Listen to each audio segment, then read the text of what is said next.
Yesterday this clip went around Twitter.com. Press secretary of the Joe Biden regime, that's right, folks, has said that she thinks misinformation should not only be banned on whatever platform the misinformation was originally posted, but if you're banned on any platform, you should be banned on every platform. What? Now, I believe this is in regards to COVID misinformation.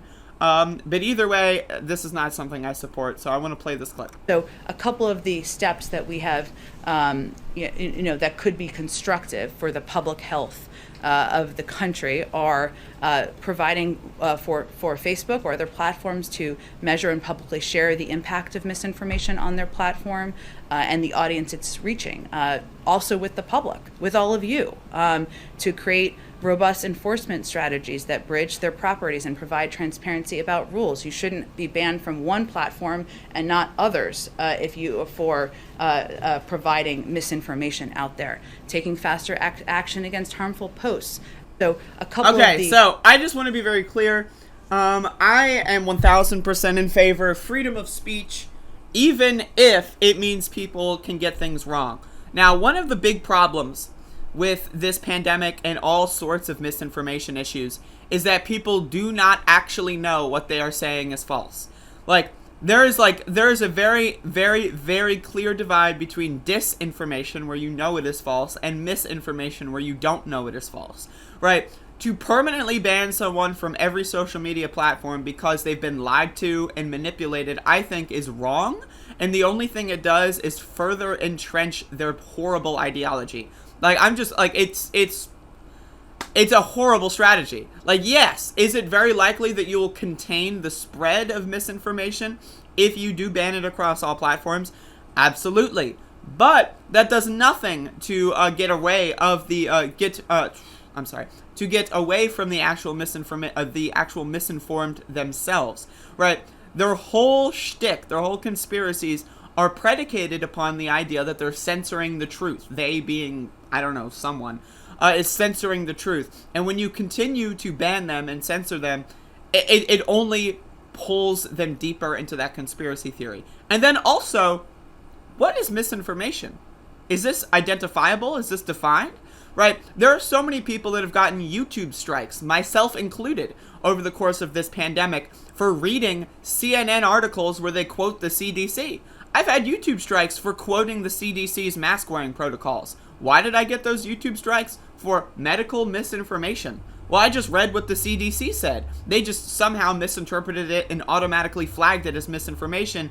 And then I got a YouTube strike and they wouldn't respond to any of my emails. So, are we really going to be trusting these algorithmically powered tech companies to be in charge of what misinformation is? And do we really want them to share their block lists and ban lists? That only is now, again, I know that this is a fallacy, but that's one hell of a slippery ass slope. I'm telling you right now, right? And does it end at COVID disinformation and misinformation, or does it continue to go on, right? It's really, truly bizarre that this would be even remotely suggested. Now, again, we want a solution here. My show is about having solutions. What would be a better solution? Banning all misinformation, or doing actual public, going out, knocking on doors with actual, information, giving people question and answers with doctors, doing all that, having maybe, I don't know, a national healthcare system where people can actually call up their doctor free of charge, ask questions, and feel comfortable in that relationship. One of the problems when it comes to medical misinformation in the United States is derived from the fact that the healthcare industry, that's right, industry, it's a capitalist industry that is predicated upon taking advantage of poor people, keeping them diseased, and stripping all of their resources and money away from them over long periods of time. Right? Look at insulin costs. What the fuck? Right? Look at all this kind of shit that the healthcare industry in the United States is doing. Right? So people have a natural distrust of healthcare in the United States.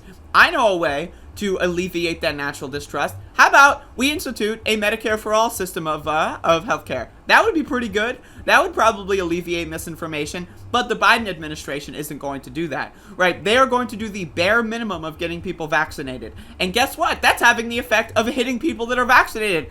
I've been vaccinated for months, and this Delta variant's making me a little bit I'm a little bit scared about it. Why? Because we have so many unvaccinated dumb motherfuckers out there that don't know what the hell they're doing, and Joe Biden's just kind of letting them have the option. In my opinion, we should be having forced education. Now, if you don't want the vaccine, all right, stay inside.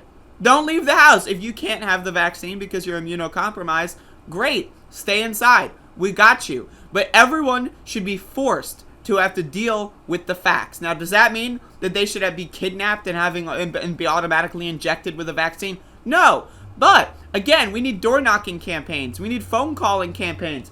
We need doctors and medical professionals that are in better situations for dealing with medical misinformation. And then also, again, the idea that the White House is going to say tech companies should ban everyone on every platform for getting something wrong is ludicrous. Especially when early on in the pandemic, everyone got everything wrong. Remember when we were all washing our hands every single second and wiping down the counters?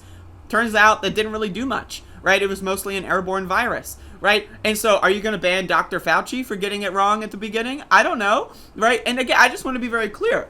The biggest thing with misinformation is people actually don't know any better. Right? Now, again, there's a lot of people out there that know what they're doing is stupid, and they know that they're trying to deceive people. And I would even say you should go after them with the fullest extent of the law if they're purposefully going after people in order to get them killed or to manipulate them into killing others. That is horrible. But a lot of misinformation is people just not getting their info from good sources. And the White House is not doing any good job of getting that info out there. The CDC is not doing a good job of getting that info out there. The healthcare industry is not doing a good job of getting that info out there. If you want to know about the COVID vaccine and the pandemic, you know what you have to do? You have to do your own research. You have to look at your own sources. You have to find new sources of information. And that's where disinfo actors strike, is they try to get up on those search results and they try to get people to fall down their rabbit holes. But it would be a lot easier if there weren't any rabbit holes to fall down, because all of this info is so much more easily acceptable and reachable. But anyway, I just wanted to talk about this because it's a whole heaping helping of fucked up. And again, it just shows the priorities of the White House are not actually in helping people. It's just in having control. And I don't like that kind of shit. So, also, by the way, speaking of misinformation, remember when Joe Biden campaigned on decriminalizing marijuana and then said psych nah when he was elected? That's misinformation. Should Joe Biden be banned from tech platforms for misinforming the public on his plans of marijuana legalization? I don't know. I'm just asking questions, folks.